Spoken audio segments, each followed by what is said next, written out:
Good evening, ladies and gentlemen. Appreciate you being here. Before we get started with our meeting, we're going to have an invocation. Please invite Mark Julian, Northside Baptist Church. Let us pray. Father, thank you, God, for another day, for this past Memorial Day, and God, for the sacrifice so many made for our country. And for their families that remain, God, may we remember them. But God, we're grateful for our country. We're grateful for the state. We're grateful for this city. May God, you bless this council. May you bless the agenda. God, we need you and we trust you for today and for tomorrow's needs. In Jesus' name, amen. Amen. Thank you for being here.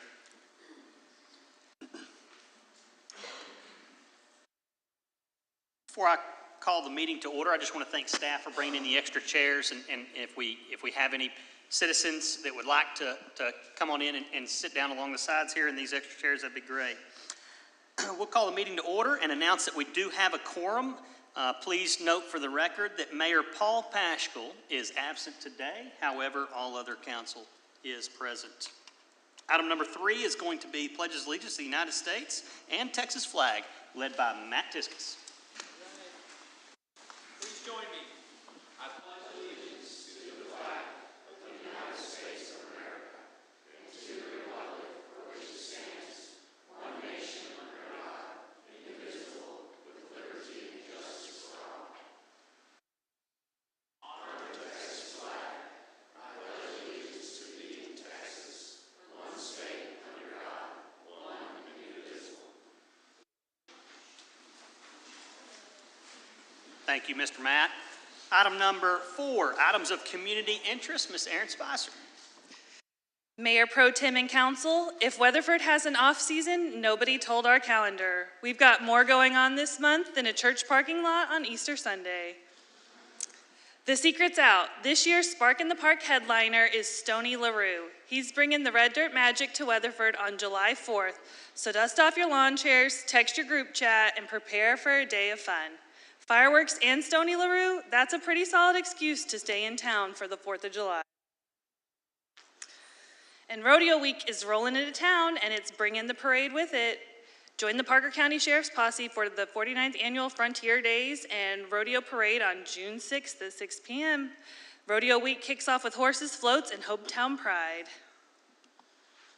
And Sparky and Barker are taking their talents to the Backyard Bash. Stop by the Parker County American Legion, Post 163 on June 6th for live music, food, bounce houses, and for a fun community event. Everyone is invited. And last week was Public Works Weeks, which means it's not too late to thank the folks who keep Weatherford moving, maintained, and looking good. Early mornings, long days, icy roads, and brutal heat. Our Public Works team shows up in conditions most of us wouldn't even walk to the mailbox in. We are so grateful for them. And downtown just got a little bit sweeter. A new mural on the side of Whistle Hills now pays tribute to the Parker County famous peach culture and the beloved Peach Festival. It's a bright, beautiful nod to one of our community's favorite traditions and the perfect excuse to stop by downtown. Thank you to the Weatherford Chamber for bringing this back to Weatherford. And if you need a few more ideas for things to do around town, we've got First Monday Trade Days at Heritage Park, May 29th through the 31st. 3 days of browsing, bargaining, and finding things you didn't know you needed. Then on June 1st, the Weatherford Public Library kicks off our summer reading challenge with a dino-sized foam party, hands-on fossil dig with our fire chief, crafts, and more. And on June 10th, you can chill with some of Weatherford's finest, enjoy some Funky Monkey snow cones. For details on these events and more, visit experienceweatherford.com.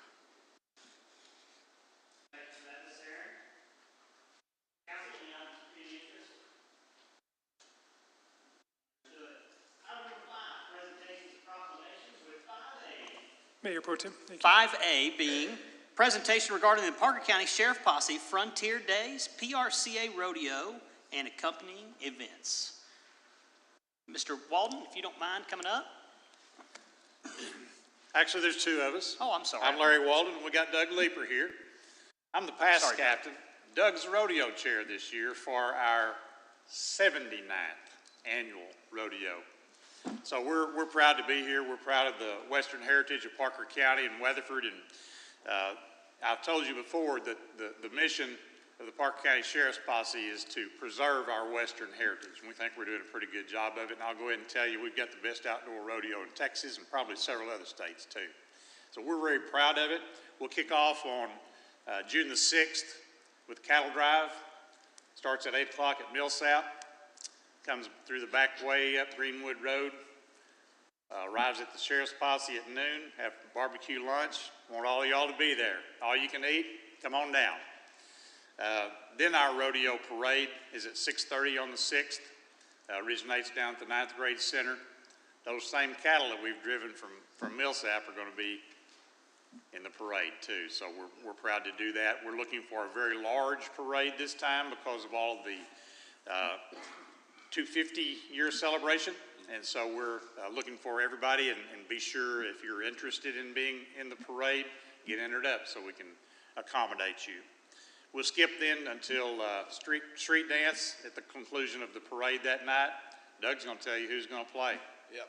Street dance will kick off. We'll have Rowdy Decker be playing.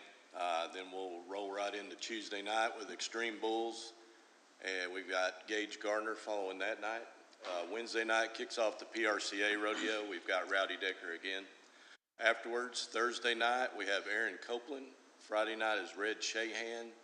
And Saturday night is Josh Weathers. And they'll all be performing in a brand new stage that is just about complete, just south of the arena. So we look forward to everybody being there. We were there last year, but we didn't have the stage, but our venue keeps getting better. And we're very proud of our rodeo and hope all of y'all can come. See Doug, he'll accommodate you on the ticket end, and we'll move forward from there. So thank you for allowing us to be here. If anybody wants to go online, look us up. You can buy tickets online. You don't have to stand in line to buy tickets. So you can get online right now.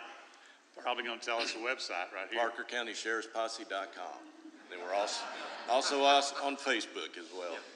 So, hope to see everybody there. And again, thank you for allowing us to be here tonight. And all of the things that the city of Weatherford does toward making our show a success, which would include the street dance on that Saturday night, shutting down the streets for us, accommodating the quadrants being open, all the things that I want to thank Michael Howard for the work that he does, working with us to get the permit from TxDOT, all of the things that go toward that. So thanks to each of you for making those things possible.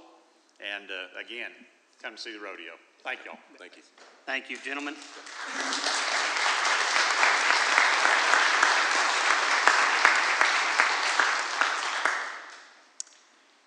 All right, item number 5B, receive a presentation from the Weatherford Housing Authority. That'll be Mr. Austin Hay. Come on up. Good evening, Mayor Pro Tem and council members. I just have some opening remarks here. Tonight I'm representing the Weatherford Housing Authority as the Vice Chair of the Board of Directors. Our Executive Director has prepared a presentation for City Council to update y'all on the activities of the Housing Authority over the past 12 months. But before we get to that, we as the board would like to recognize recently retired board member Mary Lou Curry on her outstanding service. Mary Lou began serving on the board in 2001. However, she was involved in the board dating back to 1982 when her late husband faithfully served as a board member for many years. Mary has worked with 5 different executive directors and many board members throughout the years. Her dedication to her role within the Weatherford Housing Authority extends to other areas of service in our community. She's been on numerous city and charity boards, including the Optimist Club, Library Board, REACT, and the Weatherford PD and Fire Foundation, which I have the privilege of serving on her with right now. What makes her time of service especially meaningful is the way she has served with humility. Despite all she has done, she has never been the type to seek the spotlight. In fact, I know that me putting her in the spotlight right now is making her very uncomfortable, but that's okay because the board asked me to come up here and do this presentation, so I get to do what I want to do. Back on track, she is the kind of person who prefers to work behind the scenes, gathering resources and people to make sure the mission stays front and center. Her quiet dedication is something that has inspired me. Mary Lou, on behalf of the Weatherford Housing Authority, I'd like to present you with this service plaque as a small gift and a way to say thank you for your many years of service. If I could get the other board members to come up at this time, And and the council, if executive we'll join- director. We'll join them down there for a picture as well. Thank you, Mary Lou.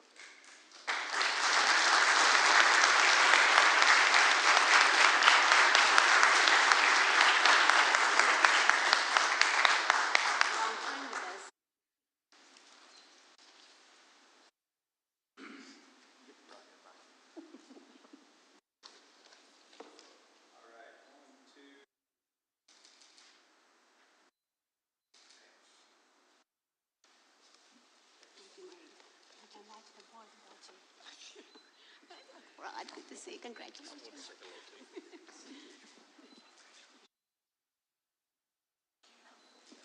All right, and I'll turn it over now to our executive director, Rosie Messino.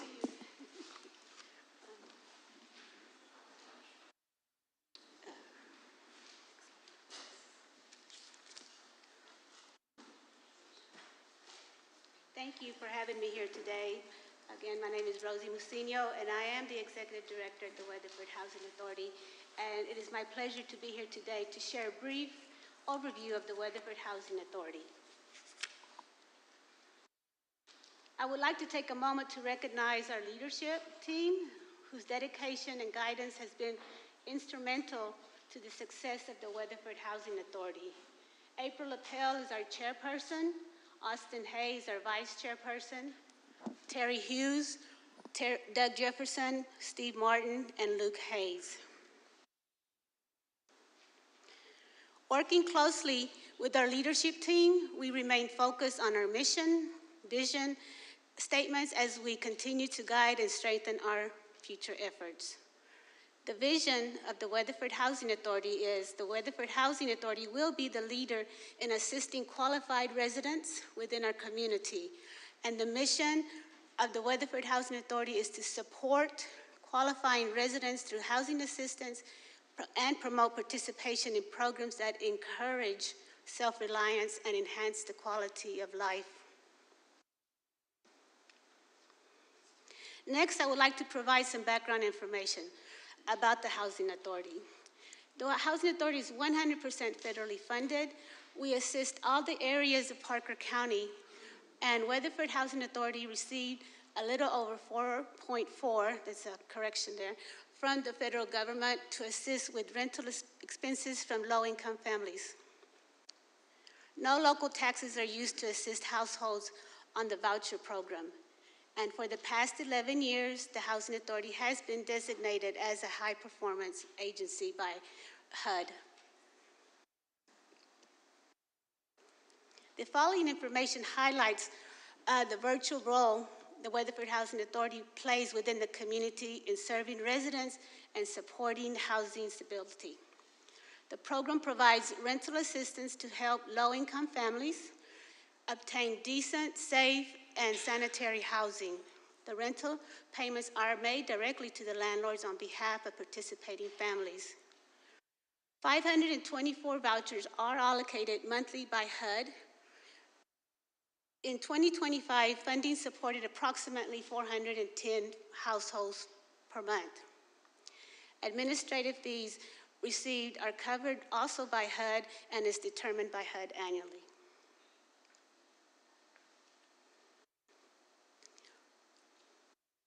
The Housing Choice Voucher Program, it is the largest federal rental assistance program. In 2025, the Housing Choice Voucher Program saw significant changes. It faced a widespread funding shortfalls and threatened to cut assistance for hundreds and thousands of households nationwide. This graph illustrates the increase in housing assistance payments over the past 3 years. In 2025, the Weatherford Housing Authority exceeded the $4 million in housing assistance that it was allocated, resulting in a funding shortfall. HUD did provide additional funding to ensure that no families lost housing assistance due to the shortfall. Excuse me. The Weatherford Housing Authority has been actively managing its shortfall status by working with HUD shortfall prevention team. The strategies to respond to these effects of funding shortfall on Housing Choice Voucher Program at the local level in 2025. We're transitioning to paperless work environment to reduce administrative costs and improve efficiency. Reduced staffing levels, suspended issuance of new vouchers, and partnering with the workforce internship program to support staffing needs. We are very much involved in the community, and we are dedicated to education, outreach, and workforce development. As you can see here, we have some of our staff and executive director, myself, we are members of several agencies on their boards, and also, again, we are partnered with the Workforce Solutions for Training Worksite.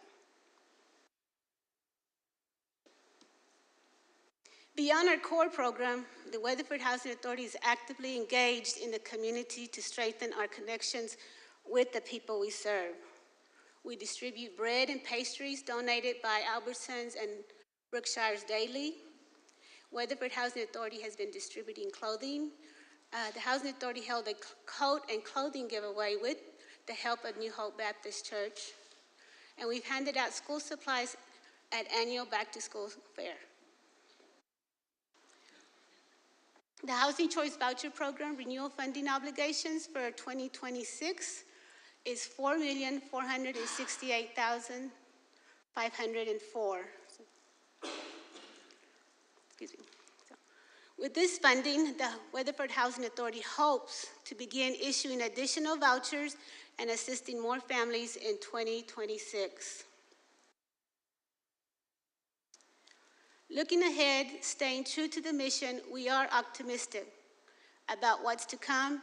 We anticipate a successful and impactful year in 2026. That concludes my presentation for the year of 2025. If there's any questions that I might be able to answer for you. Thank you. Council, we have any questions? All right. Well, thank you so much. We're called to serve, and you've given yourself many of years to this community, so thank you very much. Thank you, sir. Also, Ms. Curry, congratulations. Yes, ma'am. Okay. Next item on the agenda is item number 5C, Downtown Weatherford, Inc. Biannual Update. I believe that's going to be Mr. Ryan Zamron. Come on up. Good evening, Council, Mayor Pro Tem. Thank you all for having us tonight. I'm Ryan Zamron with Downtown Weatherford. I will share that our mission is a commitment to strengthening downtown Weatherford through collaboration, events, and beautification and economic development. Tonight, I'm excited to introduce new board members, some existing board members for several years, and some new members. One exciting fact is majority of this board is represented by actual downtown business owners or contributors that are actually functioning in downtown. So we are well represented on our board for downtown. Candace Lambden is our chairman. Katrina Kidd is our vice chair. Jack Eggleston, secretary. Tamara Peacock, treasurer. Ryan Zamron, Matt Milligan, Gary Pierce, Garen Steele, and Johnny Campbell ex officio. So we're very excited to have our new board formed. Also excited to formally introduce, with over 18 years of experience in communications, community engagement, and organizational growth.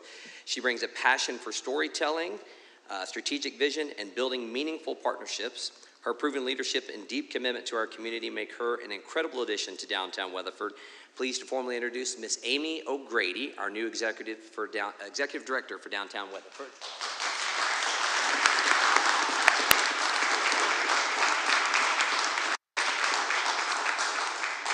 As she comes up to join me, I'm going to finish talking about Sunset on the Square, and I told her earlier I was going to then hand this over to her hence going forward from now on. So I'm excited to let her take the reins from here. But speaking to Sunset on the Square, we just hosted our 6th annual on April 26th in downtown Weatherford. Through our local caterer this year, Whitestone Meats and Jared Moore, I'm excited to say that this was 100% local service. Dozens of students from culinary departments at Weatherford College, Weatherford High School, and Millsap High School, all within Parker County, served our community that night. 100% of this serving staff are students and educators that aspire to be a part of culinary arts going forward in the future, and we were thankful for Jared Moore to bring that opportunity, and it's a tradition I think we look forward to continuing. They did a fantastic job serving us that night. Like I said, majority of them were under the age of 18, but we had some Weatherford College students as well, and they did a fantastic job. We were very excited to have that local connection.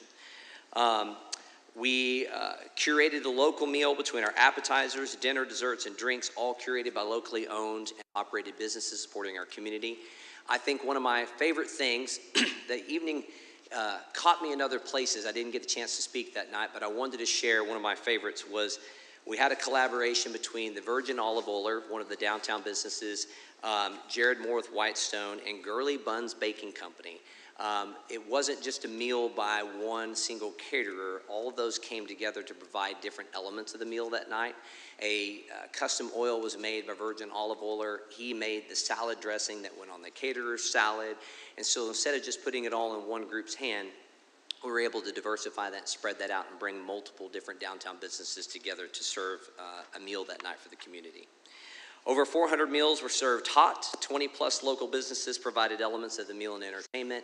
And this year we had, I counted at least 7, I'm certain that I had missed some, but a lot of not-for-profit organizations that we were able to engage with. The North Texas veterans joined us through some sponsored donated tables. The Parker County Sheriff's Posse had quite the participation and exposure, and we were very thankful for them and their continued support. Memories made. I think Sunset on the Square's mission and goal for that event is this quote that I found, which is, community is much more than belonging to something. It's about doing something together that makes belonging matter. It was by Brian Solis, and I think Sunset on the Square speaks to that. It was something that brings our community together, an opportunity to engage and shake hands. So next year, we're already planning ahead. Sunset on the Square received a ton of engagement from our local partners this year, and through multiple of our Business and Bites meetings we've been hosting, we've been asked to already start that committee, and we've got an active group already put together, and starting next month, we will already be planning. So you can count on April 2027 for the 7th annual Sunset on the Square, and you'll have a date very soon and some new exciting information on that. Special thanks to the City of Weatherford for their contribution, particularly Jacob and Michael at Parks and Rec for everything they did to help secure everything, and Weatherford PD. It was a huge support to make that event a success. On that note, I will turn it over to our Executive Director, Ms. Amy Grady. Thank you. Thank you, Mayor Pro Tem and council members, for allowing us to be here today and share more about downtown Weatherford. I truly appreciate your support, your time, and your partnership. I also want to acknowledge that the foundation that has already been built over the past years, there's been a lot of hard work there, and I just want to take a moment to acknowledge that. There's a lot of passion and investment from our downtown businesses, and we recognize that. We want to work with that. My goal is to continue building on that momentum while bringing fresh energy, stronger communication, updated processes, and new opportunities that reflect the needs of downtown today. As we move forward, our focus really comes down to 4 things: repair, rebuild, refocus, and refresh. First, we want to repair by strengthening operations, improving communication, and continuing to build trust through transparency, consistency, and accountability. Second, we want to rebuild and strengthen the relationships with our downtown businesses, community organizations, city leadership, stakeholders, and residents. Collaboration is going to be key moving downtown forward, and we want people to feel connected and involved in that process. Third, we want to refocus our efforts on what matters most to the downtown community. That means actively listening and evaluating what's working, identifying areas for improvement, and making sure our time and resources are being used where they can make the biggest impact. And finally, we want to refresh downtown initiatives by bringing renewed energy, creativity, and visibility to our events and programs while continuing to create experiences that make people excited to spend time in downtown Weatherford. Moving on, as we all know, the Peach Festival is quickly approaching, faster than I'm sure some would want it to. But we are excited for this. As you know, Peach Festival is a great example of that opportunity that we're talking about. It has such a rich history in Weatherford, and we're excited to continue building on that through our partnership with the Weatherford Chamber of Commerce. We anticipate increased tourism, of course, more traffic for downtown businesses, and positive economic impact throughout the community. More importantly, it's an opportunity to bring people together and showcase everything that makes Weatherford so special.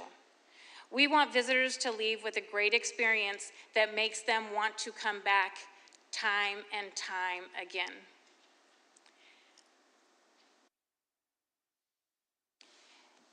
So as we move forward, we are committed to improving communication, transparency, and reporting so our businesses, stakeholders, and community partners feel informed. We want them to feel informed, and we want them to be involved. We also want to continue strengthening the relationships already in place while creating sustainable programs and events that support long-term economic growth and keep downtown active and thriving. At the same time, we are working toward measurable goals and clear directions so we can continue to build a strong future for downtown Weatherford and the downtown community as an entire whole. And with that, I am going to share some exciting news. We have a date. Please save the date. We have Wine and Whiskey Walk scheduled for October 3rd, 2026. We're excited about this opportunity that the event brings downtown. Weatherford is a fun and engaging place to be during this time. We want to help drive more traffic. We want to encourage more partnerships and collaborations, cross-collaborations, and just bring in as many businesses and community members as we can. We'll be sharing more details as we move forward, working alongside our downtown partners. This is going to be another successful event, and we are really excited for that. So before I close today, I just want to say that I stepped into this role with a lot of respect for the people who have worked hard to support Downtown Weatherford, Inc. I know that this board put all of their heart and soul, labor, passion, love into Downtown Weatherford, Inc., and that shows with Sunset on the Square. What they were able to pull off and be so successful with is a huge testament to the board that I serve, and I could not be more honored to be on this board, part of this board, and in this role serving as executive director. But ultimately, my goal is to honor the work while helping position downtown for continued growth, collaboration, and long-term success. And I appreciate your time. Do you have any questions? Council, any questions? All right, well, Amy, we wish you success in your new role. And then you stole my thunder a little bit, but I wanted to say many of us were able to attend Sunset on the Square this year, and I know it was a transition year. Y'all did an incredible job. Your executive board did an incredible job. I know that happened right before you'd got in. Also, very, very happy with it. The executive board has done a really good job of communicating with staff through this process here at the city, along with several council members. So thank y'all very much. That's definitely seen, and we look forward to continued relationship. Our Thank pleasure. you. Thank you. Mayor Pro Tem,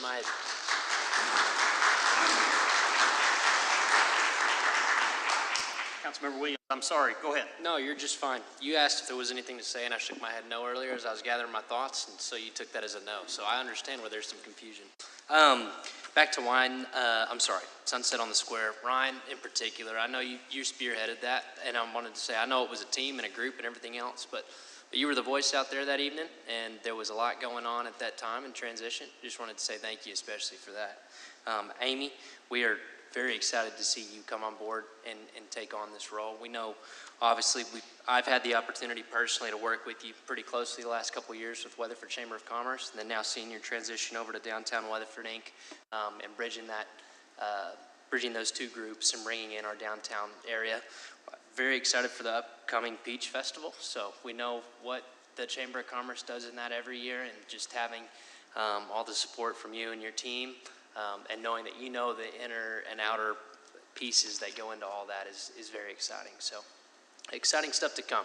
Yeah, I think that's well said too, and I want to underscore my thanks for the work on Sunset on the Square, Mr. Zamaron and the board. Thank you for that. And I'm glad, Mr. Zamaron, you brought up in your presentation the idea of working together, because I think that is really important. You know, this council has supported D-Wink, and the taxpayers have supported D-Wink too. So we look forward to that continued partnership and working together. And you know, as Councilmember Williams brought up, the Peach Festival is coming. Our chamber does an outstanding job, but again, just working together as a team. There's probably not an event more important for our downtown than the Peach Festival, and so we just look forward to strengthening partnerships and how important that is with the chamber and with the city. So thank you for being here tonight. No doubt, well said. October 3rd, Wine and Whiskey Walk. I got it marked down, so. All right, item number 6, approval of the minutes. Item 6A, council, let's consider the approval of the minutes from City Council meeting held on May 12th, 2026.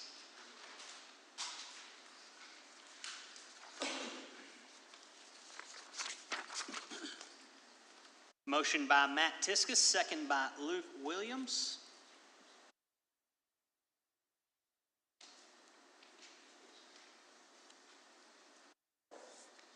The ayes have it. Item number 7, consent agenda items.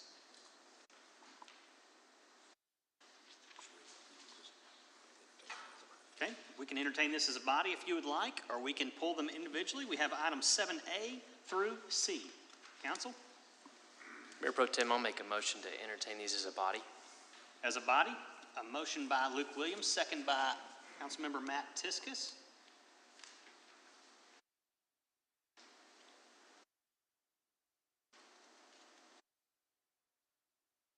And that passes unanimously. Moving on to item number 8, regular agenda items. Item number 8A, we will hold a public hearing and consider adoption of ordinance 02026-15, considering a request by Rustin Kinman for a zoning map amendment from RE Residential Estate to RE Residential Estate with a P, Planned Unit Development Overlay, on an approximate 21.13 acre tract being located on 1609 Old Dicey Road, City of Weatherford, Parker County, Texas, ZCH-26-0007. Scott McDonald. Good evening, Mayor Pro Tem, Council. I'm here this evening to discuss Matthew Meadows Estates. The request before you is what is currently zoned as residential estate, going to a residential estate with a planned unit development overlay on a 21-acre tract. This zoning request is consistent with the general plan, which is estate residential. Important note on this is the timeline and what has occurred previously. So this project was originally approved in August of 2017. The project met the zoning in 2017, and since that point, the city has updated its zoning ordinance. So in 2021, as we updated the zoning ordinance, those lot widths, depths, and lot size have increased, then making this a non-compliant development. An overview of this project is it's 27 single-family residences, an amenity lot, and 2 detention ponds. Important to note, when this was originally approved, it was a 28-lot development, and one of these lots being an amenity lot, just being removed from that. So it's a, again, previously approved project, transformed slightly, met the current zoning previously. What they're looking to do is add a playground on that lot 17, walking trail, picnic tables, some entry columns, decorative street lighting, just an upscale community. The landscaping will exceed our requirements, trees in the front and rear yards, and then they'll take a sidewalk directly to the main sidewalk, and then they have minimum requirements for the size of home. Additionally, within this, they've got several different home styles that they're selecting. They will have these different home styles, as well as have to include 5 different architectural elements from a palette of architectural elements. And they will include 2 different masonry materials throughout. No elevations will be repeated throughout, anything adjacent to an additional lot. And then there'll be side entry garages with decorative doors. This table reflects what the requested adjustments are. You'll see the 2 noted in red, which is the minimum lot area being 18,000 square feet, the minimum lot depth of 150 versus what our base zoning is today. And I have another table to kind of walk you through that. So the 2 grayed out boxes is what I had discussed previously on that slide. What the amendment is proposing is for a lot width of 100 feet, which is greater than what they previously had. Minimum lot depth of 150 feet, which is a little less than what the current zoning is, and the minimum lot size being a minimum of 18,000. What they're demonstrating is their lot widths will be 118 to 135, so they'll exceed what not only was approved originally, but even what our zoning ordinance stands for today. The lot depth, again, at the 150, and the minimum reflected size on their plan that is part of this record is 19,166 square feet. Planning and zoning did approve the zoning map amendment, and staff is looking for council's approval. Understood. Council, we have any questions for staff? This is going to be a public hearing. We could do those before, after, both. Yeah, I have an initial question, I think, prior to the public hearing. Mr. McDonald, so the original plan development that was approved back in 2017, is that currently, if the developer chose to continue along those routes, because it was approved then, is that available to them? It is. Okay, so essentially the updated changes that we've seen that are more conforming to current policy or our current guidelines are by far shown in those tables an improvement in compared to what's already been approved. That is correct. Is that fair to say? Correct. Okay. That's my only statements for now. Understood. Thank you for that. And Scott, just to clarify, it's 1 less lot. It is 1 less residential building that will be built upon that. Sure. For a total now of 27 versus 27, 28. correct. Okay. All right. With that, we will go ahead and open a public hearing at 6:39. If anybody would like to speak on this item in particular. We do have 1 speaker card. Miss Lynn Baber, if you would come up. For the record, state your name and address, and you will have 3 minutes. Lynn Baber, 2126 Timber Cove Court, Weatherford. I'm kind of surprised to be the only one after going to the Planning and Zoning meeting. Anyway, I have one point I want to, it's a request, but it's a point that I want to make. When there was a discussion for the development that's immediately to the west of this one, there were many citizens and neighbors who came and commented about their concerns about water drainage on their properties. At the Planning and Zoning meeting, there were, again, for this project, quite a few people who came and were very concerned about the drainage on their properties.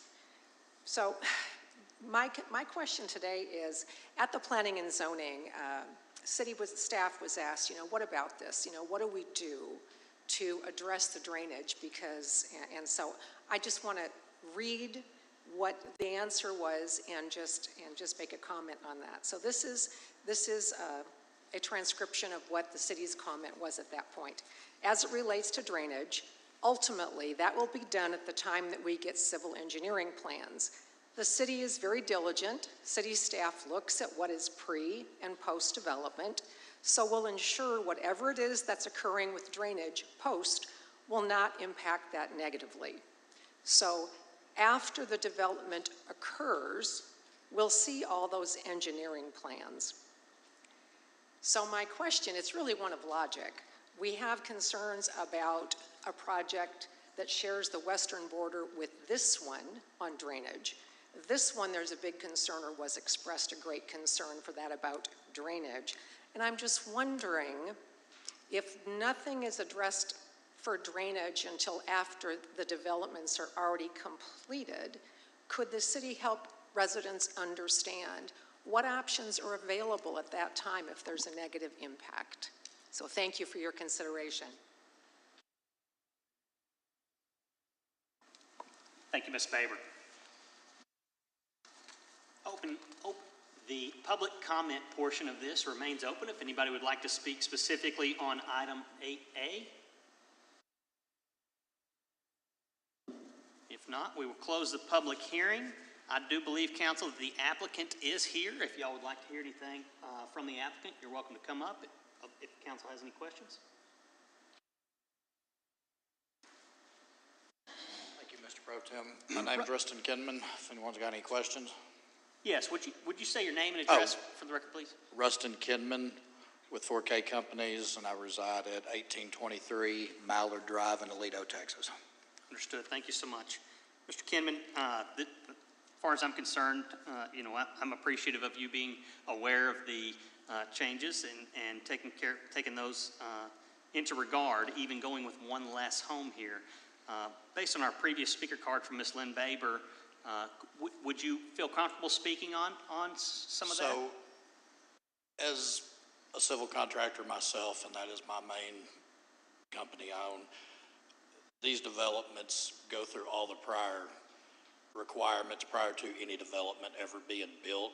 So all the drainage, all those concerns are sought out by engineers and the city engineers. So this is something, I was born and raised in Weatherford, come and gone, but back here wanting to do some good things. What I'm trying to make of this project is more of your higher end that we've been looking for in Weatherford. My goal on these are to be $1 million+ homes. They are not to be sold out to a public builder for say. Our goal in this is to be more of a you as a homeowner, whoever that may be, to buy a lot, bring your builder in, and build you an estate home. As some of y'all know, like the Clear Lake used to be when I was a kid. That was kind of the gold standard. That's what we're trying to create now as a new property in Weatherford that's going to be more of a, with an internal park system, a trail system, be very well upkept and be held at a very high standard. Understood. Thank you for that, sir. I like that idea. To talk a little bit about the process, I appreciate Ms. Baber going back and listening to the meeting and being present there. So just to clarify, obviously zoning is one step, then you have platting and construction plans that are prepared separately. Those all have to get prepared by their independent engineer. They're approved then based on the published city standards. And once those get approved, then they're allowed to go to construction. Those improvements have to be completed. So just to clarify, that may have been although I think she probably heard it right and said it right based on the transcript. It may have just been a misquote from a staff person at that meeting. Those improvements all have to be completed and accepted prior to selling of any lots. So that process and all those public improvements are done and completed, so it would mitigate any impact on adjacent owners before the subdivision could then sell any lots.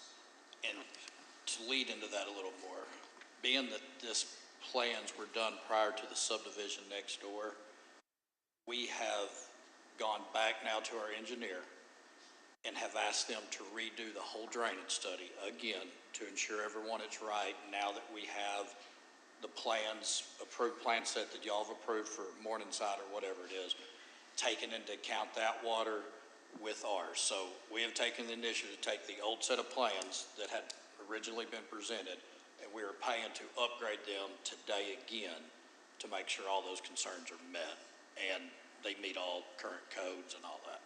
Fantastic. Thank you for that. Council, any other questions, comments? Mr. Hotop, maybe you can answer this question. What recourse do citizens have if it's not acceptable as far as the finished product? What is the citizen's recourse? Not acceptable meaning? Well, let's say the drainage isn't what they thought it was going to be, what the engineer said it was going to be. So what can citizens who are in adjacent property to that, what can be done at that point? So that's a great question. I'll let Chad speak to that because he's dealt with some of those concerns. Sure, yes. So those concerns would come to Public Works, and if it's after the improvements are accepted, we investigate, find out what the issue is, intermediate in that if necessary. And then, of course, there's always the private party lawsuit that could happen because you can't harm other property, Texas water law. So we typically investigate these, we figure out the reason and try to assist with that. Understood. So is it fair to say, Mr. Kimmin or Mr. Hotop, whichever, or Chad, whoever has a better answer here. So we approve this, the development today, hypothetically, we go forward. Then developer, being you, would need to go into the civil engineer and we get this drainage study completed. If that came back as insufficient, the plan development would remain the same as it was in 2017 and go forward, but there would still always be this issue. So if this property were to ever be developed, a different engineering study would need to be completed.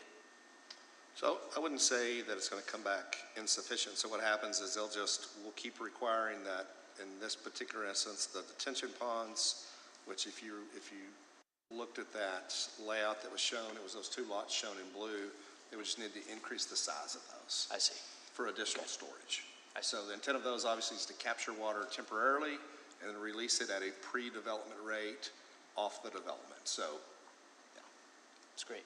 So they just have to make those bigger, short answer. Understood. So there's an easy remedy. Yeah, they couldn't go forward until all the development standards have been met.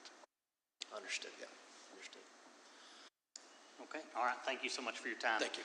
Council, before I close the public hearing, I actually want to turn your attention to, there is a letter of opposition from a citizen, Miss Crystal, who lives at 214 De La Cruz. That letter is at your spot on the dais. If you wouldn't take a moment, just read that.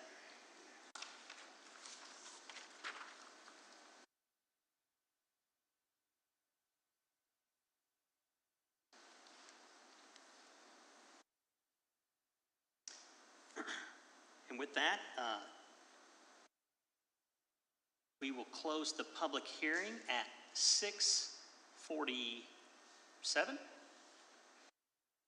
And council, if you have any questions for staff, any conversation amongst one another, or we'll entertain a motion.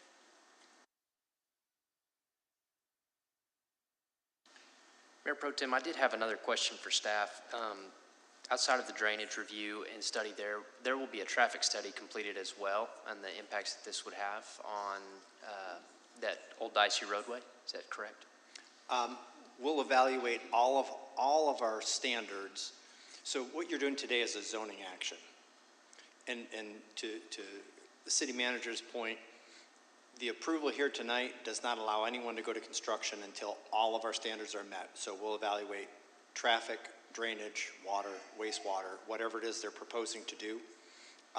Until such point that they can satisfy all of those requirements, can they go to construction? I see. So, yes, short answer. Okay.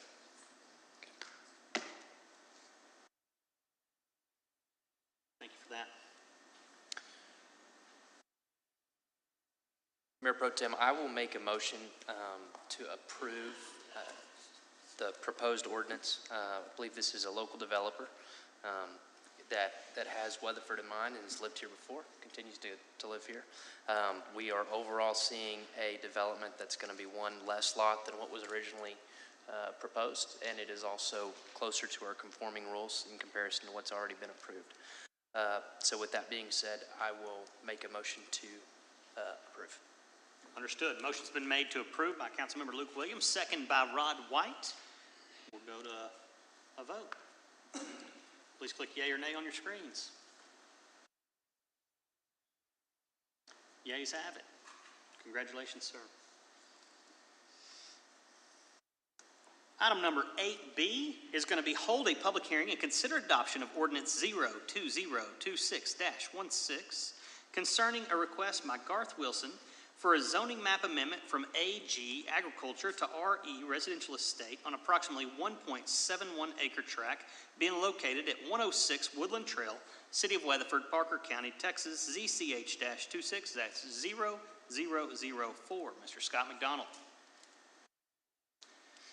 Thank you, Mayor Pro Tem, Council. As stated, the applicant is requesting a rezoning from agricultural to estate residential. It's important to note that this property is zoned agricultural due to when it was annexed into the city. This is our placeholder zoning.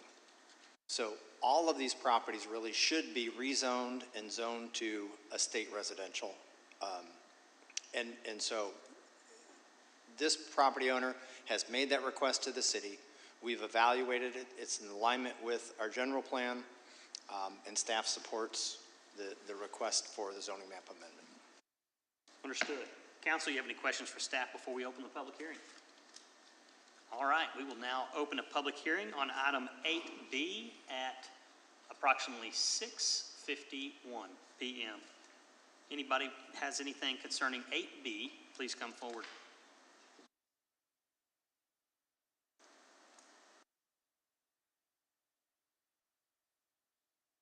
All right, at this time, we'll close the public hearing on item 8B at approximately 6:53 p.m. Council, any questions for staff?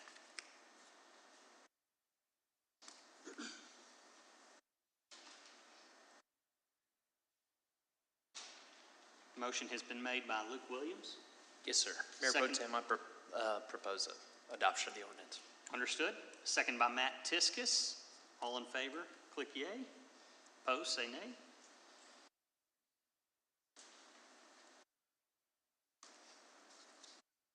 The yeas have it. Item number 8C is going to be hold a public hearing, consider adoption of ordinance 02026-18 concerning a request by Eureka Land and Development Company, LLC, to amend the existing Plan Development PD District Standards and Development Plan for Eureka Trails Addition, City of Weatherford, Parker County, Texas, ZCH-26-0006. Mr. Scott McDonald, getting your steps in. Yes, sir. Mayor Pro Tem, thank you. Council. The applicant request here is to amend an existing PD ordinance. This PD will allow front entry garages.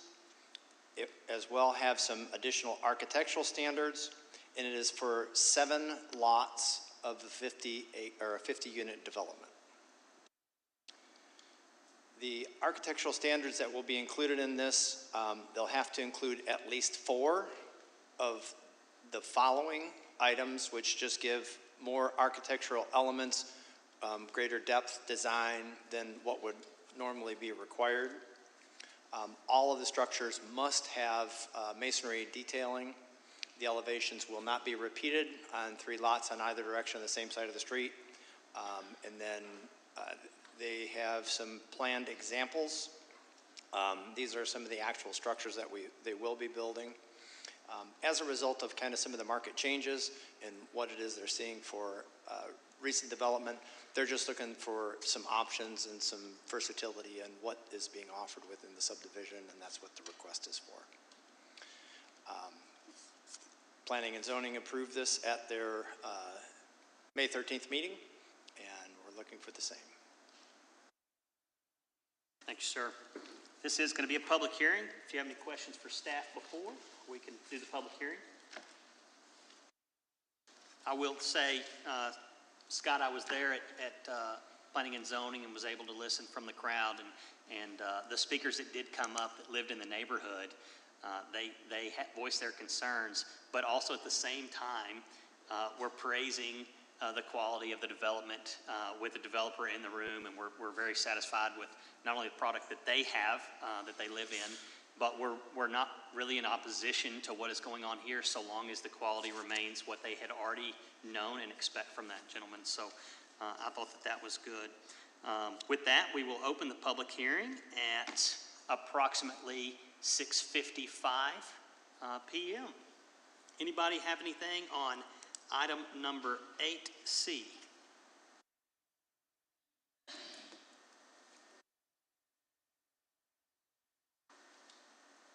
Hearing none, we'll close the public hearing at approximately 6:57 p.m. Council, any questions, comments?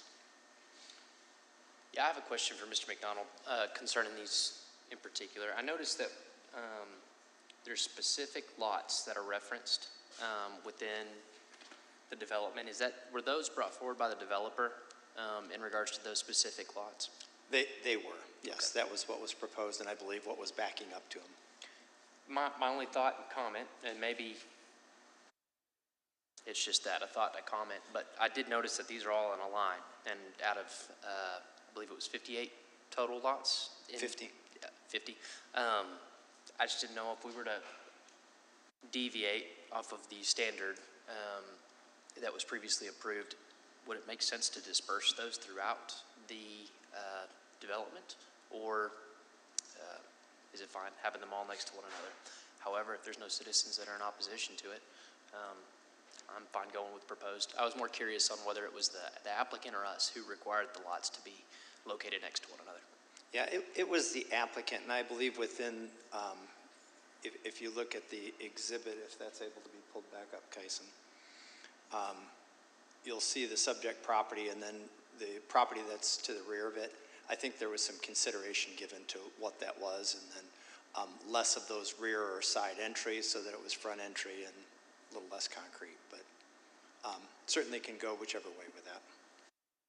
I see, that makes sense geographically where those lots particularly are located in development. That's my comment. That's good, thank you. With that, we'll entertain a motion.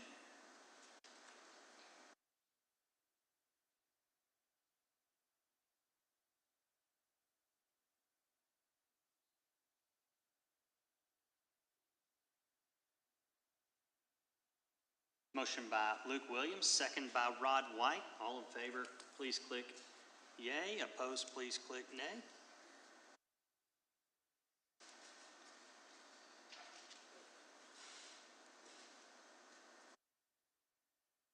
And the motion carries with 3 yeas and an individual nay. Item number 8D, hold a public hearing and consider the adoption of Ordinance 02026-17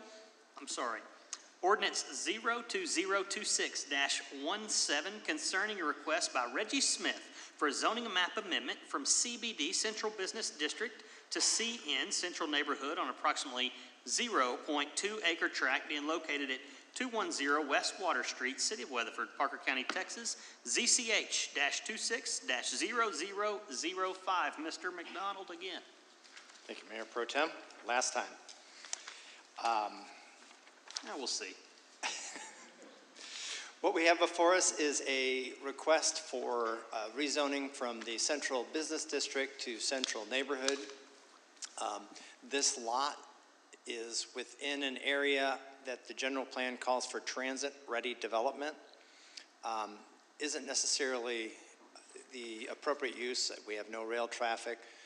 Certainly we'll be looking at updating the map in the coming future. But related to this, that it does have the central neighborhood adjacent to it. This property wishes to renovate the structure. In order to do so, the zoning needs to change, which would be compliant with the properties which are adjacent to it. Here's an image of what they're proposing to do and the renovations that they're looking to make. At the May meeting, Planning and Zoning approved this unanimously 6-0, and staff is looking for the same.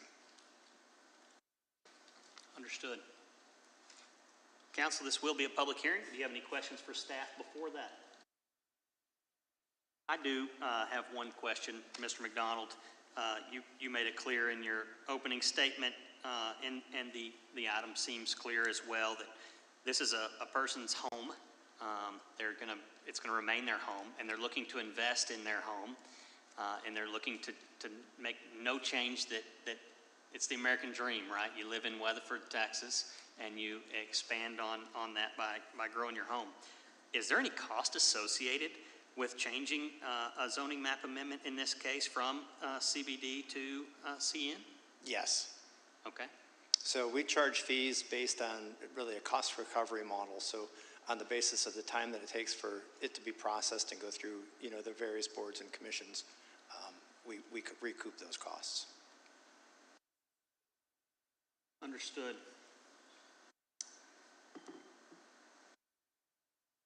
Okay. What in this case, would you mind sharing, what is something like that? What is the cost associated here?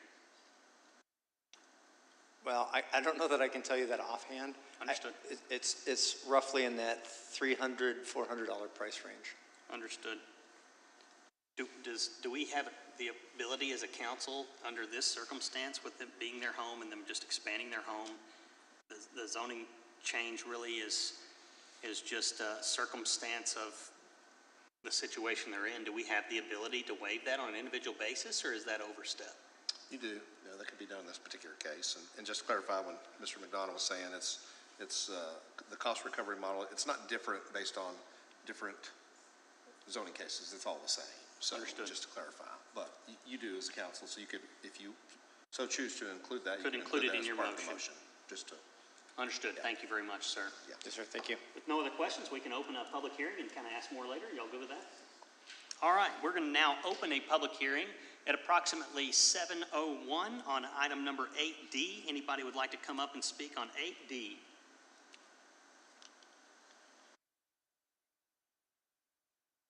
If not, we'll close the public hearing at 7:03. And council, any questions, comments, or we could entertain a motion as well?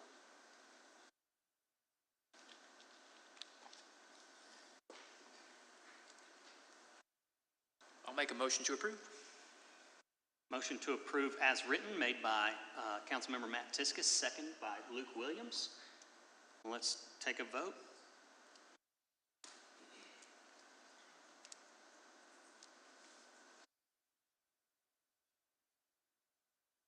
The yeas have it. Item carries.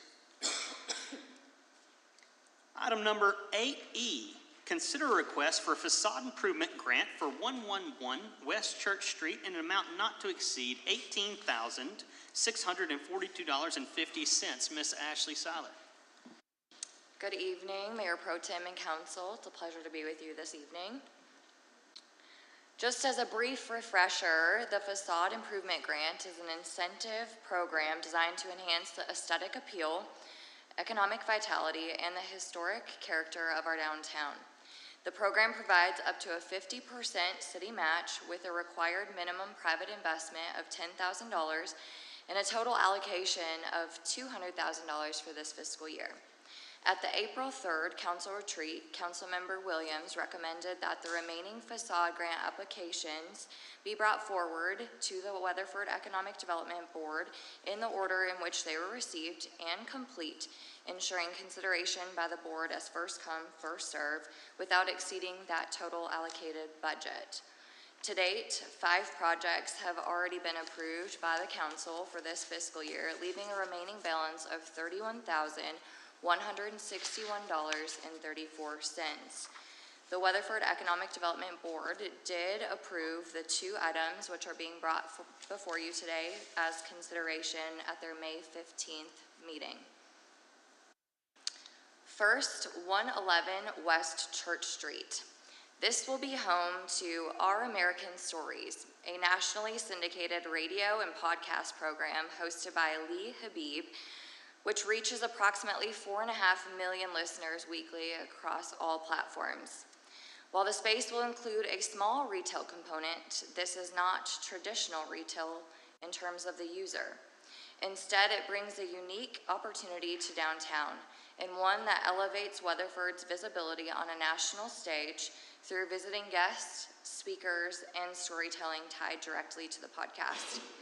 Beyond that, Lee has expressed a strong interest in community engagement, including book signings, author events, and potential educational partnerships with Weatherford College.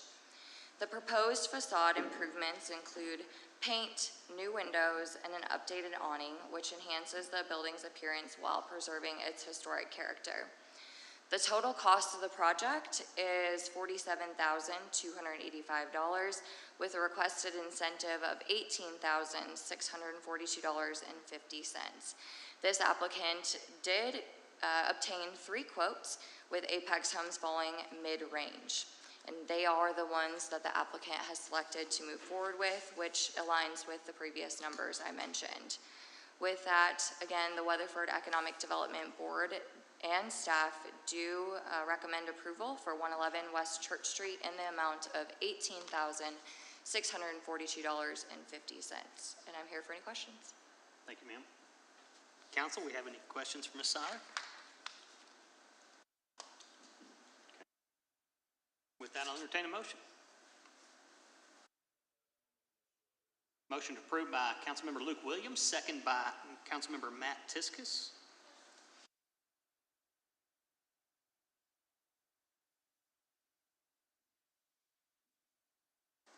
That motion carries.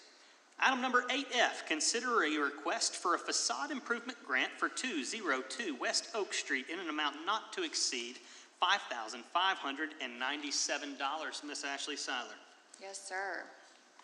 So out of that $31,161.34 after prior approval, $12,518.84 remain.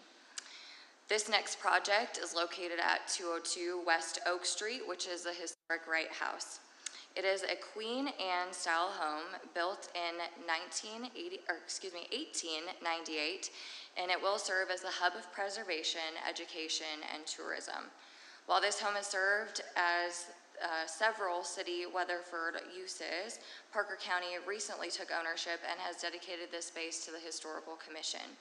With over 40 years of history as an organization and as a 100% volunteer team, they are passionate about preserving history. In recent years, they annually hosted over 1,000 visitors during events like their candlelight tour. They've engaged Komatsu Architecture to conduct 3D LiDAR scanning, ensuring historically accurate restoration and documentation. During the county's procurement process with professional services, they only had to receive 1 bid. The requested incentive is for $5,597 with a total project cost of roughly $21,000. With that, the Weatherford Economic Development Board and staff do recommend approval. And the members of the Historical Commission are available if you have any questions. Council, any questions for staff or the Historical Commission? Understood. With that, I'll entertain a motion. Motion made by Councilmember Rod White and second by Councilmember Matt Tiskus. For approval? For approval? Yeah, for approval. I'm sorry. Understood. We'll get this down eventually. You got it. You're good. You're good.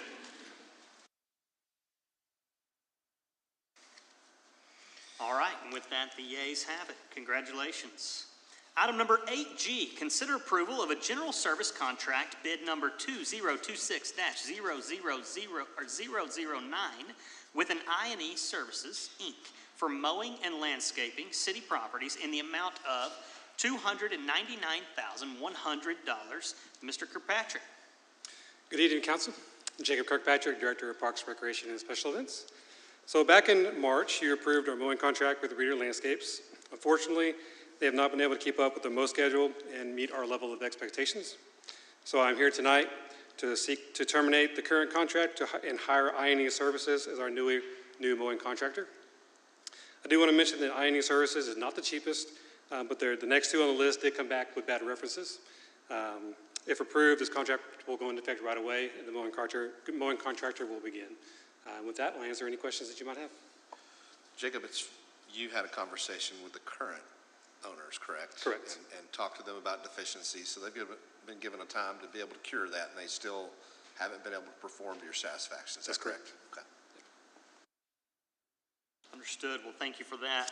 I appreciate you watching out for the quality that the citizens get with their money. So,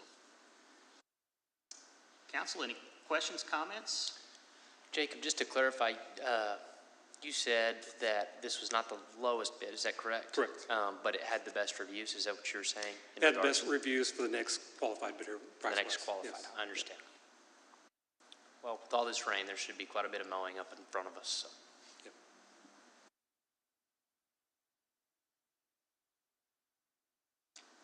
Motion by Matt Tiskus, second by Councilmember Luke Williams.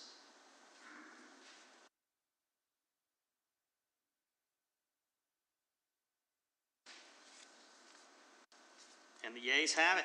Item number 8H, discuss and consider the appointment of city council members and to city boards and commissions and committees, the designation of council liaisons to city parks and commissions, city boards and commissions and committees, and the selection of a mayor pro tem. Council, I have a sheet in front of you at your dais with a proposal. We can talk about this. We can change them around. We can do just about anything you please. When you're satisfied, I'll read this off for the citizens to hear, and then we will take a vote on it. I'm good with the recommendations as written here. Understood? Mayor Pro Tem, looking through my list, I've had quite a few opportunities on this last year. These are all the same as what I have served on this past year. And so with that, I've definitely felt the basis there. Look forward to building on that this upcoming year. This upcoming year. Understood. All right, I'm going to read these just so the citizens can hear what it is that each of us are responsible for, and then after that, I'll entertain a motion. Mayor Paul Paschal, while he's not here, we will go ahead and appoint him to something additional, which is going to be the Audit Committee. In addition to the Municipal Utility Board. Understood, yes, absolutely. In addition to, he is, as the mayor, he is automatically the chair of the Municipal Utility Board. You're absolutely right. Mr. Rod White, newest council member, he will join us on the Municipal Utility Board as a member, a liaison to Building and Standards Commission, a liaison to the Animal Shelter Advisory Committee, appointed to the Tiers 1 and Tiers 2 boards to fill the vacancy of Ms. Heidi Wilder. Myself, Zach Smith, will serve as Mayor Pro Tem, Risk Management Committee, Municipal Utility Board member, and liaison to the Zoning Board of Adjustments. Matt Tiskus, in place 3, will be the liaison to Parks and Rec Advisory Board. He will serve on the Utility Services Committee and will be taking my spot on the Executive Development Board as a board member. Economic Development Board. Yes, sir. Economic Development Board. Mr. Luke Williams, in place 4, will be on the Economic Development Board as a member, liaison to the Historic Preservation Commission, liaison to Planning and Zoning Commission, Utility Services Committee, and liaison to the Library Board. Motion has been made by Matt Tiskus, second by Luke Williams.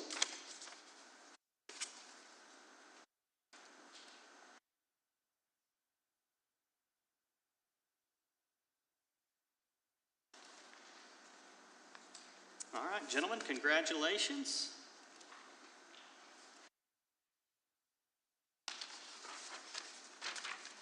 With that, we have item number 9 is future agenda items. Council, do we have any items that we would like to add as future agenda items, or Mr. Hoton?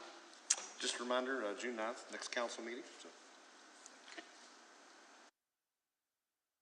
It's also rodeo day, so if we go quick, we can make it to the rodeo. Item number 10 is citizen comments on non-agenda items. If anybody has anything they would like to speak on that was not spoken on this evening in the agenda, now is your time to come forward and do so. We do have one speaker card. Speaker card is by Mr. Randy Plyer. If you would mind, come up. You're going to waive it? Understood. Record show that Mr. Randy Plyer is going to waive his speaker card. If anybody else has anything they would like to mention that is not mentioned at today's council meeting, please come forward.